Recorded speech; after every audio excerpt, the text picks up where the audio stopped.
রাঙামতি তীরন্দাজ ধারাবাহিকের আজকের পর্বে আপনারা দেখতে চলেছেন যে সবাই তো খুব আনন্দ করতে থাকে। একলব্য রাঙাকে বলে, আচ্ছা রাঙা, তুমি তো তীরন্দাজিতে এগিয়ে গেছো, কিন্তু পড়াশোনা পড়াশোনা করতে তোমার ইচ্ছে করে না বুমা ঝুমের মতো? রাঙা তখন বলে, পড়াশোনা আচ্ছা ঠিক আছে, এসব না হয় ভেবে দেখবো পরে, এখন তুই ঘুমিয়ে পড়তো। এদিকে সহদেব এসে সবাইকে বলে যে মেয়েগুলোকে পাচার করার কথা ছিল, আজকে কোনো পাচার হবে না। আমি নিশ্চিত এখানে পুলিশ ছদ্মবেশে ঢুকে গেছে, ওদের পায়ে আমি জুতো দেখেছি, আর যেগুলো পুলিশে জুতো হয়। অপরদিকে রাঙা রাত্রিবেলা ঘর থেকে বেরিয়ে চলে যায় সত্যজিতের সাথে দেখা করতে আর প্ল্যান করতে কিভাবে ওই সহদেবদের ধরতে পারবে। এদিকে বাড়িতে সাত্তকী অনেক ধারদেনা করেছে, টাকা উড়িয়ে দিয়েছে সমস্ত কিছু খেলে। আর এই একটা লোক এসে সাত্তকীকে বাড়িতে এসে থ্রেট দিচ্ছে। সাত্তকী তার কাছে বলে, প্লিজ তুমি এখান থেকে যাও, আমি কালকেই তোমার সমস্ত টাকা দিয়ে দেবো। লোকটা বলে, 2 লক্ষ টাকা যেন একটা টাকাও কম না হয়, তাহলে কিন্তু তোমাকে আমি ছাড়বো না।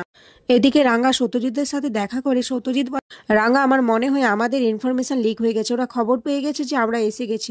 রাঙা বলে, তোরা কোনো চিন্তা করিস না, আমি আজ সারা রাত এই জঙ্গলে পাহারা দেবো, দেখবো কারা মেয়েদেরকে পাচার করে, এমন একটা অন্যায় কাজ করে। সত্যজিৎ রাজি হয় না, বলে, রাঙা আমি তোমার সাথে যাই। কিন্তু রাঙা বলে, তোরা এই জঙ্গলের কিছুই চিনিস না, আমি জঙ্গলে বেড়ে উঠেছি, এখানে আমার বড় হওয়া, আমি এখানে সব কিছু চিনি, তাই তোরা এখানে থাক, তোরা না হলে বিপদে পড়তে পারি, আর আমি চলে আসবো ঠিক। রাঙা তো জঙ্গলের ভেতরে ঢুকে যায় আর এগিয়ে যেতে থাকে যেখানে সেই ডেরাটা রয়েছে। তার গায়ে থাকে ক্যামেরা ফিট করা, যেটাতে সত্যজিৎ সমস্ত কিছু লক্ষ্য করতে পারছিল। এদিকে সহদেবরা যে কথা বলছিল সেই সাউন্ড রাঙা কানে পৌঁছে যায়। সহদেব তো তার চেলা চামুন্ডাকে নিয়ে পুরো জঙ্গলটা ঘুরে ঘুরে বেড়াচ্ছিল, আর রাঙা এই সমস্ত কিছু দেখে নেয় আর সমস্ত কিছু তার কাছে জলের মতো পরিষ্কার হয়ে যায়।